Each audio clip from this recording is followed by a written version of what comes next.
ngiye kwiga umutwe noneho nibazajya bantuma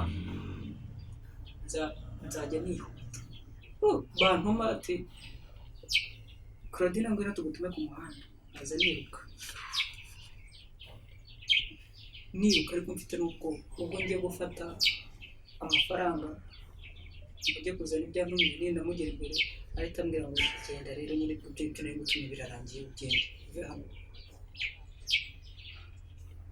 yamara kuyama nkazamuka ariko nkwihuta noneho nta moto nambaraga njyewe nagenza birenge umuryango umwe n'abagamo i Kanombe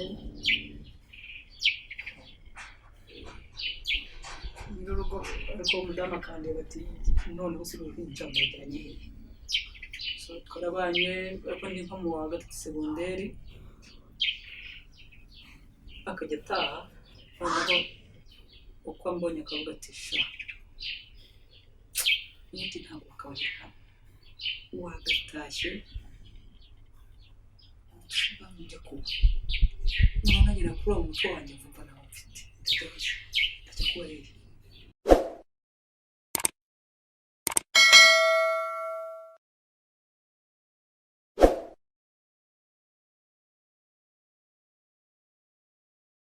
bahaye ikaze bakunze ba Daily TV nkuko mumaze kumenya izina ryanjye Claudine gusa igaragara gakeya ntabwo ibindi biganiro nkora nkunda kubikora ngaragara ariko uyu munsi nifuje yuko nanjye twaganira tukungurana inama tukungurana ibitekerezo by'ukuri kuko ntabwo channel yacu ari itambutsa biriya biganiro gusa bijyanye kuba twashaka inkomoko yacu cyangwa tunafasha abantu mu buryo butandukanye tuzajya tunyuzaho n'ibindi biganiro kuko murabizi neza ko twahuye n'ibibazo bitandukanye uri mu nkomoko yacu gusa icyo kibazo cyonyine twagize uri nkomoko ikintu kwacyo no kuba umuntu yakura agatangira ubuzima nk'umuntu urugendo rwo kwiyubaka nabyo ni ibindi bindi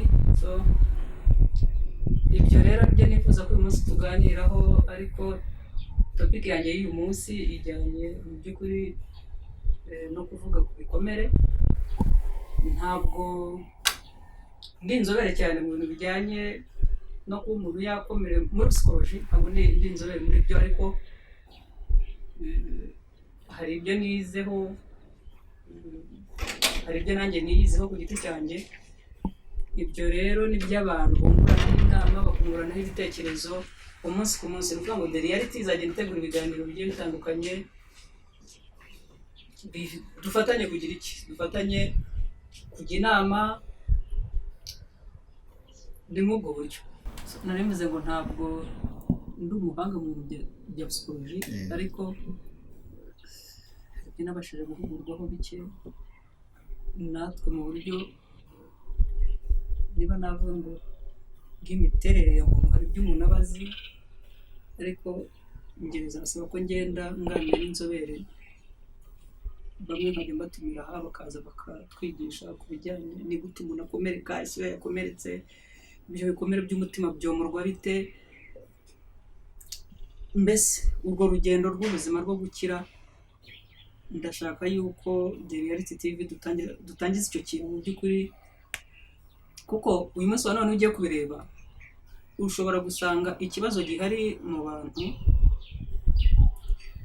kinaremereye kugeza uyu munsi wa none ari uko tubana n'amarangamutima ababaye umuntu akabaho afite ibyo arya afite ibyanywa afite aharyama afite byose ariko abana n'amarangamutima ababaye ukabona ntiyishimye ubuzima abayemo ntabunezerewe ukibaza aho hagati haba harabaye ibyo rero ibintu nk'ibyo ngibyo nibyo nshaka ko tujya tuvugaho ikindi murabona aba bana bamaze iminsi batambutsaho ubuhamya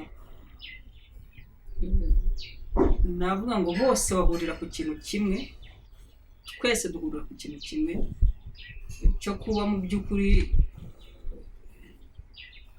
utashobora kumenya ngo ndinde ndi mwene nde mvukahe cyangwa nkomoka kuri bande icyo ni ikintu duhuriraho ariko tukagira n'ikindi kintu duhuriraho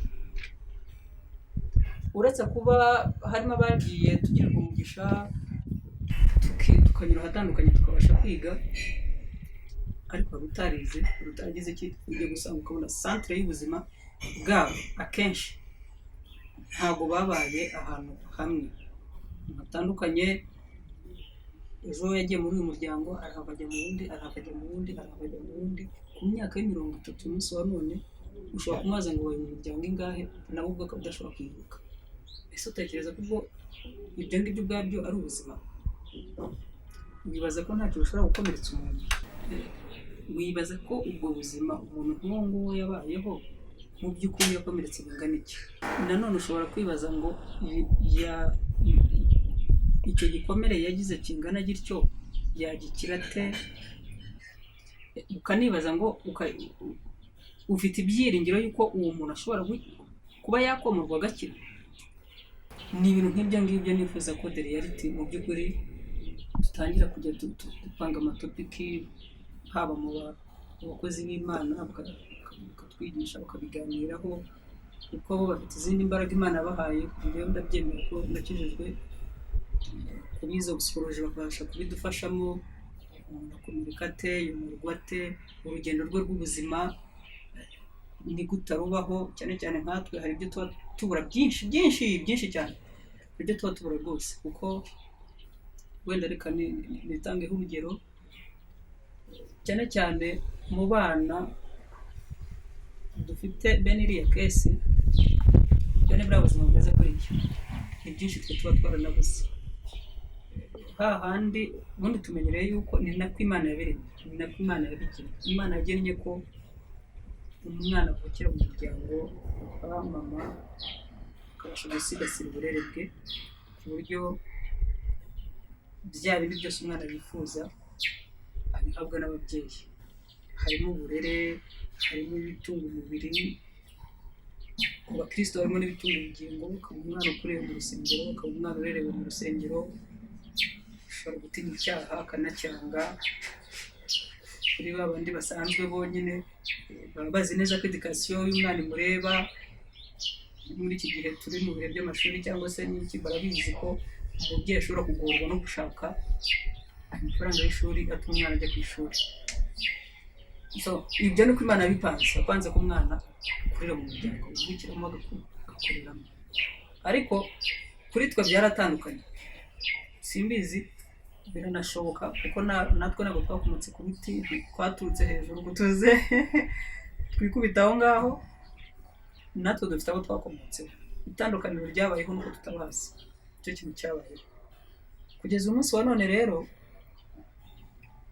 aho navugaga ko bitandukanye n'umwana wakuriye mu muryango wawuvukiyemo, ibyo byose navugaga umwana abonera mu muryango twe ntabwo twabibona. Ariho handi usanga umwana mu by'ukuri yakinnye role yo kuba ari umwana, ikintu yo kuba uri papa, ikintu yo kuba uri mama, uri umuvandimwe. Mbese mu gihugu turavuga ngo ukipapa ukanima kandi uracyari muto. Wibaza ngo ni gap ingana iki uwo mwana afite muri we. Hahandi ushobora kuvuga ngo ko mpuye n'iki kibazo ndagikemura nte? Hari umuntu twahoze tuganira arambwira ngo umwana wakuriye mu muryango, buri step y'ubwonko bwe aho igenda igera, buri uko agenda akura agenda ahura n'inyunganizi. Ishobora kuva ku babyeyi, ishobora kuva ku bavandimwe, ishobora kuva ku n'abandi ba uncle n'abandi batandukanye, n'aho agenda ahura n'abandi. Hahandi ushobora gusanga niba ndi kumwe na mama ndarwaye, cyangwa se hari uko wumva utameze neza, ukumva niba ari umubiri utakuguye neza, ukavuga ngo ese uyu munsi nabaye iki? Ndi kubaza mama tise ni wumva bimeze bite? Niba umugongo wacitse se warumva, cyangwa n'iby'ukwezi urimo kumva ako kantu. Ariko kuko undi we ahantu ari adafite uwo ngo ari bubwire, adafite n'uwo atakira, arimo ararwana nuko ari gushaka imutunga, arimo ararwana nuko ari gushake aho yarara, nuko ibyo bintu bisa nkaho abyibagiwe. Uwo muntu wibaza ngo amarangamutima ye akura ari ayahe mu by'ukuri? Iyo ageze muri sosiyete aba muntu ki? Yitwara ate mu bandi? Abana ate n'abandi? Uyu munsi wa none nibyo bintu usanga byaratugoye pe. Ukabona umwana ukamubwira utuntu unyuze mu rugo, usanga abandi ubane nabo rwose nzajya mukorera ibi, ariko yahagera yahamara ukwezi cyangwa amezi abiri akavuga ati njye nabonye tutaba, nyine yabonye mutaba, hariya niwe wanamurenganya. None se ajya akubeshya yuko yabishobora kandi utabishobora? Ni ukuvuga ngo iyo si mushaka kumuremamo ntabwo yayikuriyemo, yanayibonye. Gusa ntabwo bibujije yuko ashobora kuba hari n'abandi babaye bazima kuko bakabasha no gukora mu miryango bigakunda, uyu munsi bakaba ari abasore beza cyangwa banarongoye cyangwa banarongowe. Ntibibujije, gusa icyo bidakuraho ntabwo ashobora guhagarara ku maguru ye abiri ngo avuge ngo ntiyakomeretse. Abantu rero duhura n'ibintu byinshi, ushobora gukomeretswa n'umuryango wawe, ushobora gukomeretswa na papa cyangwa mama cyangwa n'undi muntu uwo ari we wese. Mbese isi dutuyemo ubwayo uko iteye uko iremye yagukomeretsa, ariko nashatse kuvuga ngo iyo umaze gukomereka gutyo wihutira gukora iki, cyangwa se ni izihe ngaruka bishobora kugutera? Ari naho nahereye nzanira topic ngo ubwoba buzanwa no gukomereka. Hari ubwo rero usanga ufite n'ibyo bibazo naho hantu hose wagiye uca,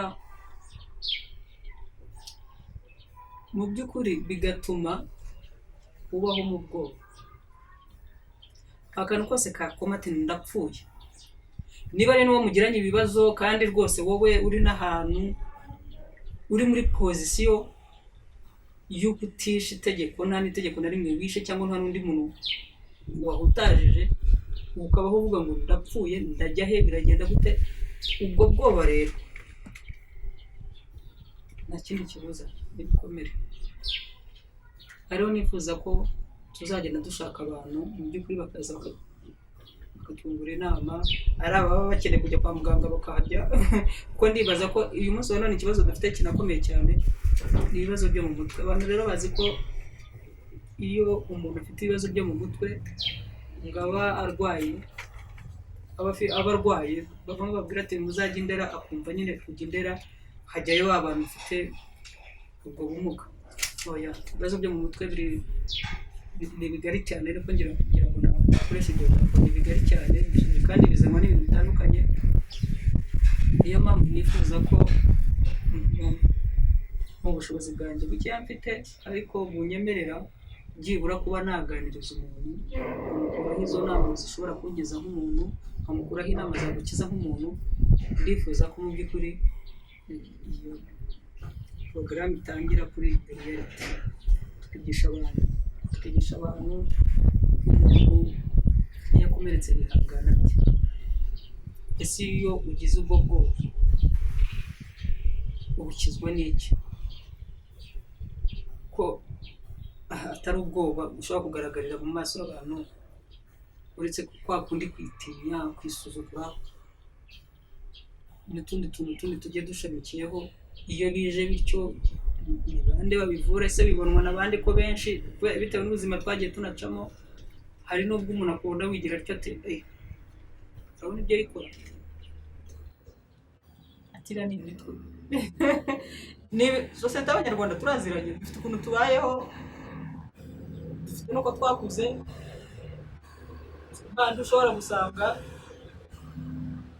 utatse ukabura ukumva, ahubwo n'ukumvishije akakurebera muri miruwari yuko niba utaratese ushobora kuba ari ubugoryi uri kwigira n'ubwo buryo, bakakurebera muri esanse. Ariko nararenga aho ngaho ndavuga ko abantu beza baracyahari, byumve neza, sinabona ndi gushinja, abantu beza baracyahari. Ushobora gutakira akakumva, ushobora kubwira ikibazo wagize akumva neza kadire kirimo, akihutira kugufasha. Unabwira ngo njyewe ndumva uyu munsi naramutse nabi, akamenya imvugo uvuze. ndumva naramutse nawe utabuze ibyo kurya, utabuze ibyo kwambara, utabuze taransiporo, waramutse nawe ute, akahita yumva aho uri, kuko ibikomere bizana ibintu byinshi. Ntabwo umuntu ukomeretse ushobora kuvuga ko ushobora kumara ukwezi cyangwa amezi abiri cyangwa indi minsi runaka utabonye imbuto zo gukomereka. Ntabwo, kuko ni ibintu byizana biri mu muntu. Niba warakomeretse rero ntiwomorwe, biroroshye. Hahandi wisanga utangiye kugirana ibibazo n'abantu, kandi umuntu ubwe arumva nta rubanza rumuriho, ariko kubera ko wowe uko uteye n'imiterere yawe niko kuntu washaririwe, wanyuze mu buzima bugoye, ukisanga ntabwo. Kandi ndorera ibintu byose bigakora wabigize iki, urubanza, kubera ko nyine ni uku nguku, kubera wakomeretse muri ubwo buryo ni uko. So kandi mvuga rero ngo abantu beza mu by'ukuri baracyahari, bashobora kukumva bakumva ikirere uvugiramo, ariko ndashaka ngo abantu, yaba abo duhuje ibyo bibazo byo kutamenya inkomoko, yaba n'abandi mwakomeretse mu buryo butandukanye, warakomeretse bitewe n'urugo washatse, warakomeretse bitewe n'aho wasengeye, bene so bagutuma ukomereka rwose ku buryo uvuga ati njyewe runaka ntabwo yajya kubwiriza ndi mu itorero. Warakomeretse se bitewe n'abo mwareranywe, n'abavandimwe se, umuryango wawe se, kubwo harimo abo usanga bavuga ati anko yarambabaje, cyangwa se anti. Ni benshi. Ni ukuvuga ngo kuri iyi si dukomeretswa n'ibintu bitandukanye, abantu bitandukanye, ariko mu by'ukuri navuga ngo va aho hantu, renga aho hantu, kuko icyo ibikomere bizana cyangwa se ingaruka z'ibikomere ntabwo navuga ko ari cyiza. Ari naho hava bwa bwoba twahoze tuvuga, hava ubwoba, hava urwango, hava kumva usubira inyuma, hava kudindira, ukavuga ati runaka yangenza atya, none kuko yangize atya n'inzira zanjyanagiwe zirorere. Ibyo murabizi, turi muri sosiyete y'abanyarwanda, ibyo murabizi ko bihari, ariko navuga ngo urenga aho hantu. Iyo ushaka gukira ntabwo uhagarara ahantu hamwe, iyo ushaka gukira utera intambwe. Njye ntabwo abantu wenda bakurikiranye ubuhamya bwanjye bwo natanze, bajya bavuga ngo akenshi nagiye nakira telefone z'abantu zikampamagara, kurabona byagenze bite, wowe se ni izihe mbaraga zagufashije kurenga biriya bintu byose batubwiye, ni izihe? Ni gute umuntu agusohora mu nzu ukatimvira hano, ari wowe kwivaniye mu kigo, ari wowe wagize atya, ari wowe akaba ari umubyeyi wawe, ari wowe akabaye ari wowe umuryango wawe, akagusohora mu nzu mugenda, then ukazagira imbaraga zimubabarira zo kuvuga ngo ukamwita papa, abana be bakaba bakuru bawe, abo utabareze bakaba barumuna bawe. Aho hantu waharenze gute? Mu by'ukuri rero njyewe navuga ngo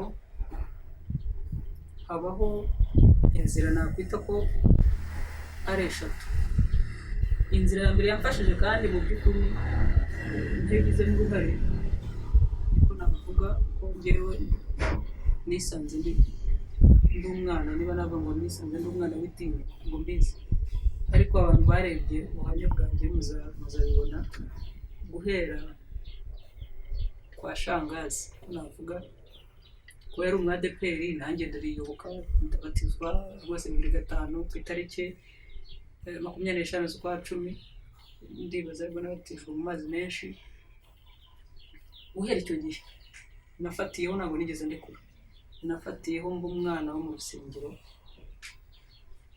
muri korari ndaririmba, nari mfite n'ubuhanga nzi gufata mu mutwe rwose, ibitero ugasanga batabyumva neza, n'ibiyoboye ndabibafasha,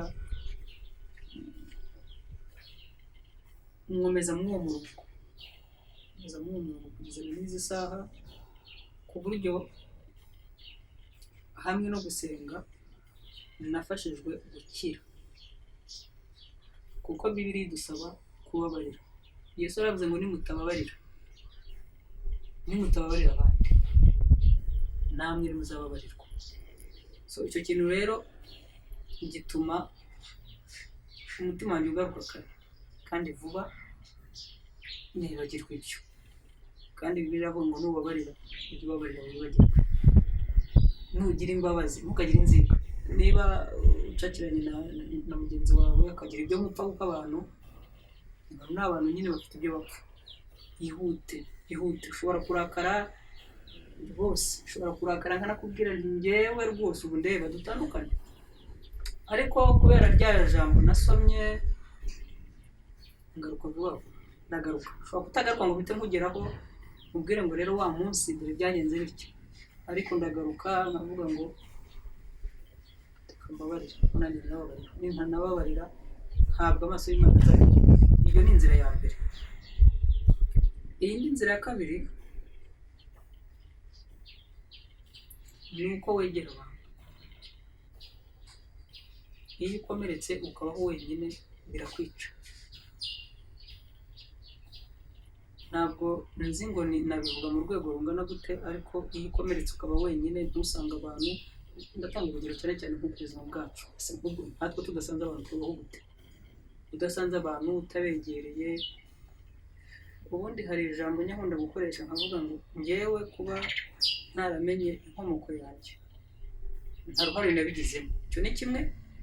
Ikindi cya kabiri, ntabwo ntawe mfite wo kubishinja kuko simuzi. Wowe warantandukanyije nabo nakabaye ndi kumwe nawe nzi, kandi niwe mumenya wenda byari kumfasha kuhamenya, none nawe nzi. Icya gatatu, kuba uyu munsi wa none ndahameze gutya, ahubwo mbona nabyita ngo n'ubuntu, nabyita ko ari ubuntu nawe yaragiye.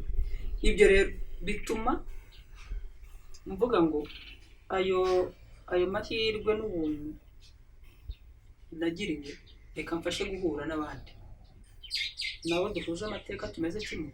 Ese iyo duhuye tukaganira iki? Twungurana inama mu buhe buryo? Dufashanya iki? Iyo ni etape ya mbere. Etape ya kabiri, ese ko njyewe Claudine Uwamahoro bizi neza ko kugira ngo aho nicaye hano hari inzira byanyuze yaba ndende yaba ngufi, ariko irahari. Yaba aragiye iri zigzag, ifite uko yagenze, ariko irahari. Uyu munsi wa none ntabwo nicaye ahandi kuvuga, ariko mu myaka 5 byari bimeze. Oya, nta nubwo ari nako umwaka ushize byari bimeze, ko murabizi the reality uko n'ukwezi kwa gatatu ngiye gutangira. So iyo rero ubashije kwigarukamo ngo ni Claudine niba ameze gutya, hari nibizi neza ko mfite ibyo mbura hari ubwo gifite. Icyo binsaba ngewe ni ukubimenya nkatera inama. Iyo ni intambwe yo gukira. Iyo menye neza ko ari ibyo mbura, nkamenya neza ko ari ubwo bifite, icyo nkwiriye gukora ni ukumusanga kuganira ko ngewe ndemererwa gutya,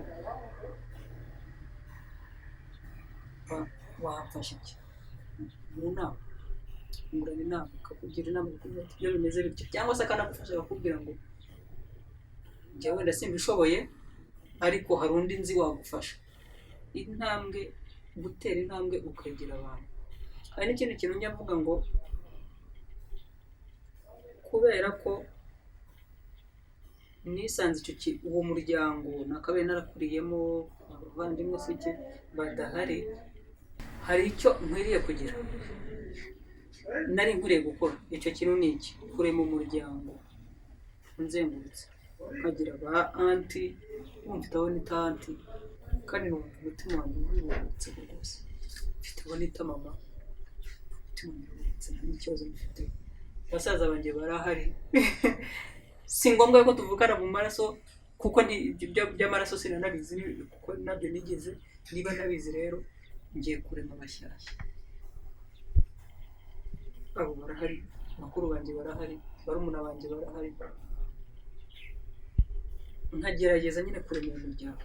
Iyo umaze kurema umuryango ugerageza no kurema inshuti, iby'inshuti bikavaho. ukagira na wa muntu wumva uko byasa kose, kumwe upanga gahunda zawe z'umunsi kuvuga ngo uko byasa kose uyu nguyu akwiriye kumenya gahunda yanjye. Murabyumva? Uko byasa kose uyu nguyu akwiye kumenya gahunda yanjye. Uyu munsi naba ndiho naba ntariho. Ni wa muntu wahagarara akavuga ngo nyamara Claudine asindavuze atya, cyangwa Claudine gahunda ze zari zimeze gutya, njye nari nziza. So ntabwo rero bisaba ngo bose ube waragize umuryango uvukamo cyangwa bibe uri lokaliza ahantu. Oya, bisaba kwisobanukirwa gusa, bisaba kwisobanukirwa ugasetinga ubuzima bwawe ukabushyira ku murongo.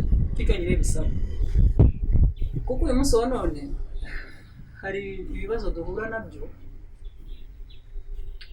ukaba wakwibaza ngo ko ndi njyenyine noneho ndayoboka nde, ndasanga nde pe. nibe nanjye wenda mfite revo ndiho runaka y'ubumenyi, hari n'abandi rero byanze. Abo nibo mba ngerageza kubwira muva aho muri,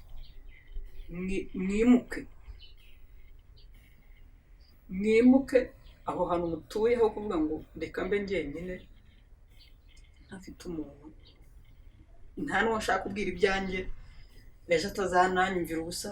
Ariko se njye unyumvira ubusa bibwira iki? Icyo mpfa nuko nakubwiye kandi byari bindimo byasohotse byagiye.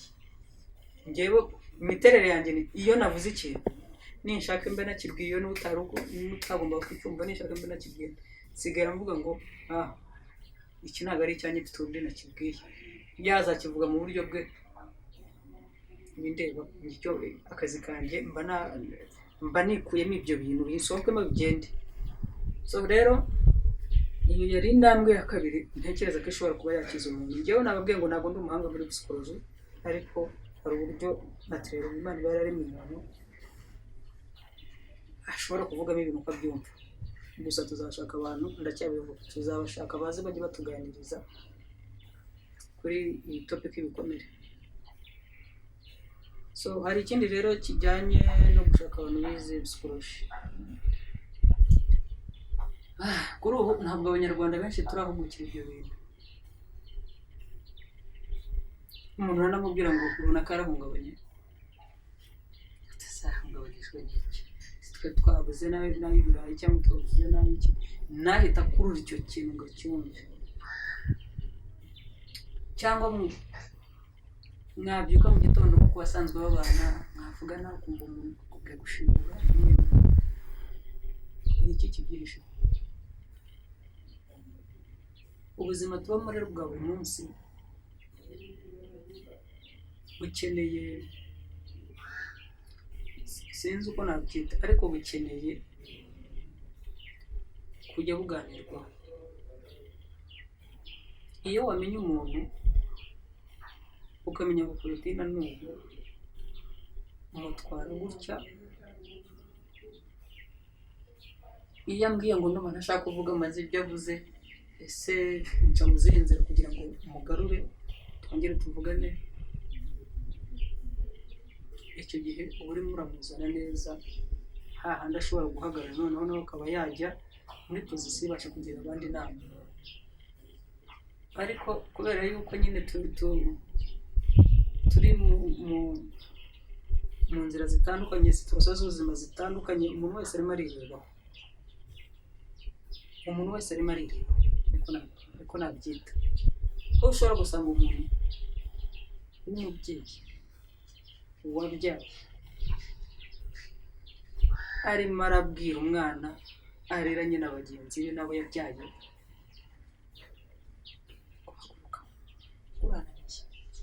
urananiye, naragerageje kizahambira umwana kugenda. Icyo kintu uba ukoze, kuko we wenda arahita agikurura mw'ako kanya, ntanakure ingaruka zindi kizamuzanira. Ariko iyo amaze gukura akigera hejuru agatangira kugenda aganira, niho atangira kubona ko ibintu mu by'ukuri yabwiwe cya gihe byamugizeho ingaruka. Ese uwo muntu uba ubwiye gutyo, uwo muntu uba uremyemo umutima, ejo azagenda akaba umugore ahandi abyaye, reka tuvuge ko ababyaye wenda atabajugunya, urumva yashobora kugira imbaraga zirera abandi? Ni ukuvuga ngo irya mbuto wamubibyemo biroroshye kuzayibiba mu bandi. Icyo mvuga rero mu by'ukuri, ubwo bwoba buterwa no kuba umuntu akomeretse akajya ahorana icyuma gusa kubera yuko runaka yavuze, runaka yakoze, runaka yagize iki, ukumva nyine isi kuguyeho, ukumva ntufite aho ugira, ukumva ntufite aho ubwira. Ibyo bintu bishobora kuba byanakujyana bikaguheza mu nzu, cyangwa bikaba bishobora gutuma ugira umugambi mubi wo kuvuga ngo reka niyambure ubuzima kubera yuko n'ubundi dore igihe nahereye nsigaye ndundi, nsigaye ndiki, naherekera ndwara n'ubuzima. Abantu bose usanga nawe ushaka kumva ugatangira gukora icyo kintu cyose bikakurangirana bikujyanye ahantu habi. Ndifuza ko ibyo bintu nka reality dushobora gutanga umurongo muzima. Ntabwo kwigisha bisaba ikindi kintu kindi, nta nubwo gufasha undi muntu bisaba amafaranga runaka. Cyane cyane inyigisho nk'izo ngizo rwose nifuza ko twazitangira vuba zikagira icyo zitwungura. Reka mbaho urugero ku bintu byambayeho. Nanjye nagize igikomere cy'ubwoba gikomeye ku buryo kugira n'ubu ntabwo ndabushira. Hazumva ntawe ngiye kwirariraho ngo mbeshye ngo nashize ubwoba. Akantu kora ko mu gato nkarara nasinziriye, nkarara ndeba noneho biragenda bite, noneho biragenda bite. Ariko nigeze kugira ubwoba pe. Abantu bakurikiranye ubuhamya bwanjye kugira ngo mwarabibonye. Nageze mvuga umuryango umwe n'abagamo i Kanombe, n'urugo, ariko umudamu akandeba ati noneho si uruhinja murajyanye hehe? So twarabanye, ariko ndi nko mu wa gatatu segonderi, akajya ataha noneho uko ambonye akavuga ati sha n'uti ntabwo bakabagirira wagatashye njya kuba noneho nagera kuri uwo mutwe wanjye mvuga nawe mfite ndajya kubareba nkabunza imitima. Noneho nkidefanda. Murabona abantu bazi ikinyogote, mubona uburyo giteye. Ikinyogote giteye mu buryo gifite amahwa, ibintu bimeze nk'amahwa ku mubiri. So iyo hagize akantu kagikoma kirarekura. Niko kidefanda. So nanjye icyo gihe nagize ntya nkunzunga ndumva biri mu rugo kandi nta cyo kujya by'ukuri ndajya hejuru. Ndaniga imitwe burya imfubyi nyine niyo mpamvu babwira ngo umutima w'imfubyi watanze umutwe w'umusaza ku mubiri kugira ngo umugani murawuzi. Icyo gihe nahise mpimba amayeri, ndavuga ko niba nakoropaga neza bakabikunda, niba natekaga bakabikunda, niba namuseseraga bakabikunda, ibyo byose nakoraga neza bakaba bamaze kubihanga. Ngiye kwiga umutwe, noneho nibazajya bantuma nzajya nihuta. Bantuma ati Claudine ngwino tugutume ku muhanda, aza niruka ariko mfite n'ubwoba. Ubwo ngiye gufata amafaranga ujye kuzana ibyantumye ndamugera imbere, ahita ambwira ngo genda rero nyine ibyo nari gutumye birarangiye, ugende uve hano. Yamara kuyama nkazamuka ariko nkwihuta. Noneho nta moto nambaraga njyewe nagenza birenge nkabitambika mwihuta ku buryo mu masegonda rwose. Nagarutse mbiriza ibyo yarantumye umusubiza n'amafaranga. Nagiraga ikintu kandi nanone nagiraga ikintu cy'ukuri, amafaranga bangaruriye yose nkayasuzuma. Rimwe yajyaga nayampa nkayabika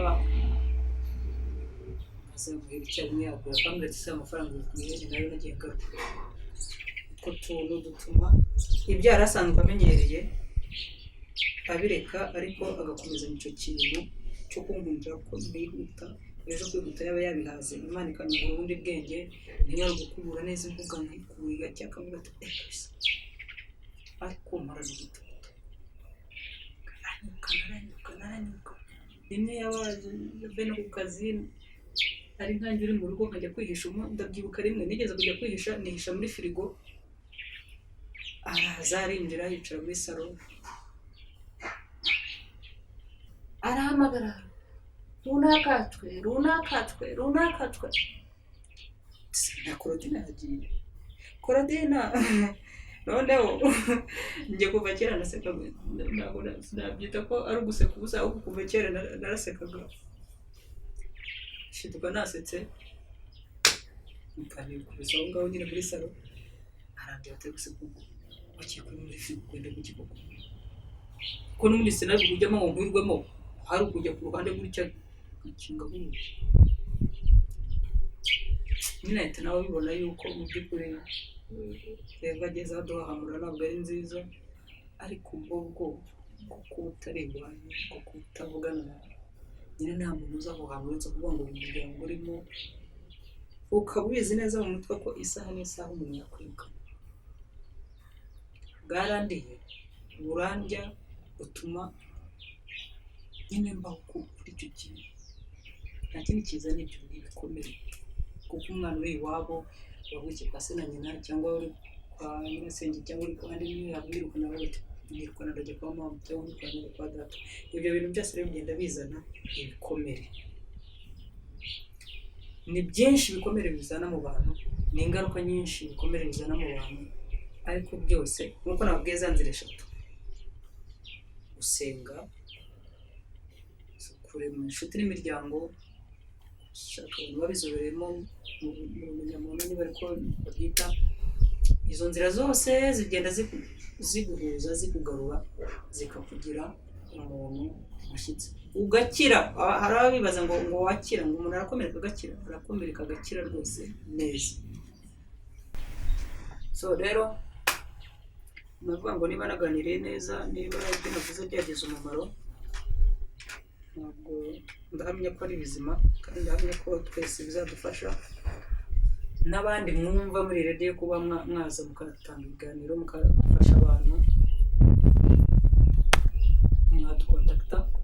Murabizi neza kuko kontakiti zacu ziba zanditse hasi kuri sikirini, hariho nimero zacu dukoresha kuri WhatsApp, tukagira n'izo guhamagara kugira ngo mumaze kumenyera.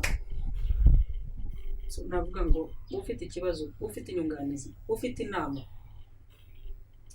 wumva se nawe afite ikintu yatuganiriza, ni karibu kuri The Reality, muhawe ikaze. Ndifuza ko abantu tutangira tugafashanya, kandi tukubaka umuntu muzima ufite ahajya.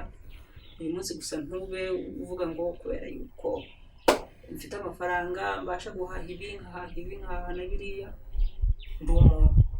Kiba icyo kibura rero, icyo ngira ngo abantu dufatanye, dushyire hamwe, tubashe kugira guhuriza hamwe imbaraga, twubake icyo kintu. Ngo ndabasezeye rero, naho utaha.